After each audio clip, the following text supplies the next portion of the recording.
Kita ini membangun negara pasti banyak kita kecewa, pasti banyak yang kita tidak puas. Ya, ada slide yang bisa ditampilkan ya dari sisi hukum tadi itu. Baik dari Tidak lagi memiliki ruang untuk Saya mau tanya dulu, Anda sepakat KPK sekarang makin tidak independen? KPK harus independen lagi seperti dulu, ya. Jadi konkretnya? Jadi konkretnya ketika ada revisi yang kemudian membuat staf KPK, karyawan KPK menjadi ASN sebagaimana ASN yang lain, otomatis mereka tidak lagi memiliki ruang untuk mandiri. Satu. Yang kedua adalah posisinya yang berada di bawah presiden. Bila di bawah presiden dan diberikan ruang yang bebas, maka itu lain. Tapi kita tidak pernah tahu siapa presiden di masa yang akan datang, apakah akan selalu memberikan ruang kepada KPK untuk menjalankan tugasnya sesuai dengan kewenangannya. Lalu yang ketiga, nah yang tidak kalah penting, bahwa KPK itu sendiri selain dibuat lebih independen, tapi KPK juga harus bisa diawasi. Tidak ada malaikat di negeri ini.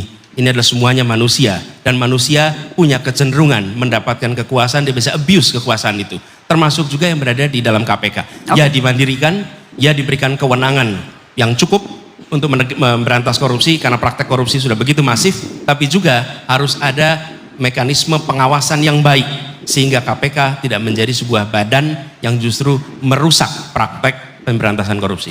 Ketua Umum Anda, Mas, Ibu Megawati Soekarno Putri.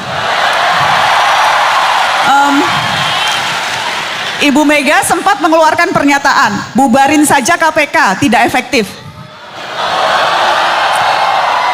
Saya mau tanya, Anda sependapat dengan Ibu Ketua Umum? dalam konteks penegakan hukum boleh nggak ada slide yang bisa ditampilkan ya dari sisi hukum tadi itu. Baik dari jumlah penindakan kasus korupsi yang ada di Indonesia 2018-2022, biar semua publik audiens tahu sikap saya sebagai capres. Agar tidak terjadi konfus siapa berpendapat, siapa yang sedang duduk di sini.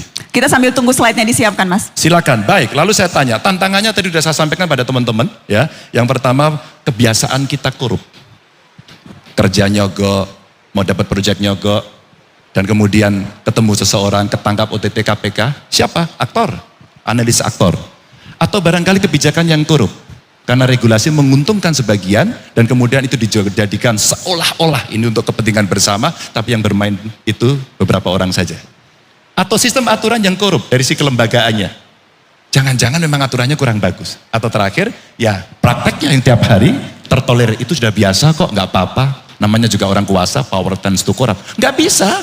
Ini tantangannya. Maka saya tuliskan Mbak di dalam solusi ini. Penguatan kejaksaan KPK dan kepolisian yang disebut sebagai APH. Clear? Masih Jadi tidak lagi? sependapat bahwa KPK harus dibubarkan, malah justru harus dikuatkan. Sepakat dikuatkan. Sepakat dikuatkan. Artinya, Mas, saya mau follow up dengan pertanyaan yang lebih konkret. Silakan. Artinya, apakah ketika nanti Anda menjabat presiden, KPK akan diperkembalikan lagi independensinya? Tidak seperti sekarang? Dikuatkan. Revisi, Mas. Revisi apakah kemudian akan dikembalikan? Karena revisi Undang-Undang KPK dinilai banyak pihak, itulah problem utama kenapa KPK kita sekarang melempem. Harus saya jawab ketiga kalinya, satu dikuatkan, dua revisi regulasi. Sejauh ini Anda merasa KPK masih melakukan tugasnya dengan maksimal? Atau ada penilaian yang memang wajar kalau orang kecewa terhadap institusi ini? Saya kira ya kita ini membangun negara pasti banyak kita kecewa, pasti banyak yang kita tidak puas, ya kan? Saya kira itu wajar, ya kan? Dan memang benar bahwa harus ada pengawasan karena kekuasaan condong untuk membuat orang korup. Harus kita awasi terus, harus kita cari upaya-upaya memperbaiki, begitu. Baik, apa topik? Tapi yang penting jangan ada kesan ini tidak baik, bubarkan. Nah itu jangan. Jadi tidak setuju dibubarkan ya Pak? Saya mau mulai dengan polisi, Mas, yang kerap kali dapat sorotan publik dalam waktu terakhir ini. Real, konkret, rencana Anda terhadap reformasi lembaga kepolisian. Akan Anda apakan polisi kalau Anda dapat kekuasaan?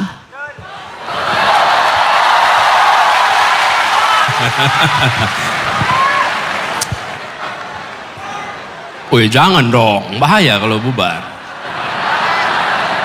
Masa bubar?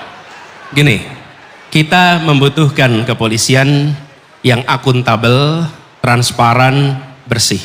Jadi menurut saya langkah nomor 1 adalah memperbaiki mekanisme akuntabilitas di dalam kepolisian.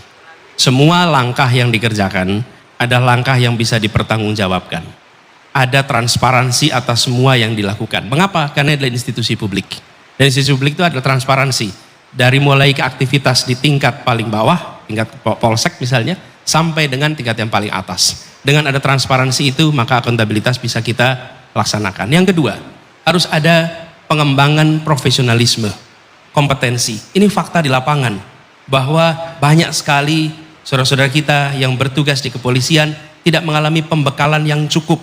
Kalau tidak punya keterampilan, pengetahuan, kemampuan untuk bisa menggunakan segala macam teknik baru, maka teknik-teknik lama lah yang akan dipakai. Dalam interogasi, ilmu interogasi sudah berkembang begitu besar. Tapi kalau kita tidak mempelajari ilmu-ilmu itu, maka teknik-tekniknya juga akan teknik-teknik lama. Dan apa yang terjadi? Muncul praktek-praktek penyimpangan. Yang ketiga, institusi polisi harus menjadi contoh di dalam pelaksanakan penegakan hukum.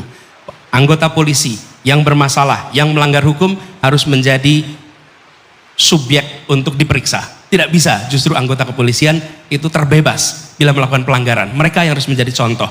Dan yang keempat adalah pelibatan publik di dalam pengawasan kepolisian. Kepolisian seperti juga badan-badan yang lain harus bisa diawasi, dan salah satunya mungkin Ombudsman, kemudian Kompolnas bisa memiliki akses yang lebih baik dalam pengawasan. Jadi dengan cara begitu, maka apa yang dikerjakan oleh kepolisian bisa dipertanggungjawabkan kepada publik. Tapi kata kuncinya adalah transparansi, akuntabilitas. Begitu. Bagaimana dengan polisi, Mas Ganjar? Sama, Mbak. Polisi saya kira Polisi kurang kuat, Mas, sekarang. sangat. Sekarang orang Terlalu kuat? bukan. Hari ini orang membicarakan polisi secara terbuka kok, Mbak. Betul. Secara terbuka. Saya kira sudah ada tim reformasi kepolisian yang dilakukan. Orangnya juga banyak yang representatif dari banyak kelompok masyarakat. Dan salah satu nama yang saya ingat adalah Najwa Shihab. Anda tim reformasi percepatan, tim percepatan reformasi hukum. Reformasi Ya, hukum. saya termasuk salah Artinya, satu di dalamnya. Sorry. Dan rekomendasi kami memang Dan seperti itu, Mas. Salah satunya itu. Dan menurut saya, rekomendasi dari kelompok independen yang dibentuk oleh negara, mewakili negara kan, Mbak ya, mestinya dipakai dong. Suka atau tidak suka, tinggal kita berbicara. Ketika itu iya, maka bagaimana caranya? Cara kemudian diberikan kepada publik sebagai bentuk partisipasi dan akuntability. Satu ide konkret, Mas, soal reformasi kepolisian, hal yang akan Anda lakukan spesifik, apakah dalam penguatan kelembagaan atau dalam hal seleksi masuk menjadi polisi atau dalam hal peningkatan kualitas profesionalisme mereka. Dari sekian banyak reformasi yang diperlukan di tubuh kepolisian ini, mana menurut Anda yang jadi urgent sekali? Dua, satu sistem dua aktor. Tidak ada yang tidak pernah mendengar pendekar keadilan yang luar biasa di Kejaksaan, Baharudin Lopa. Itu yang teriak mahasiswa hukum. Mahasiswa hukum dan orang Makassar seperti saya. Iya. Idola Beliau dari almarhum Pak Sulawesi Lopa. Barat ya, betul.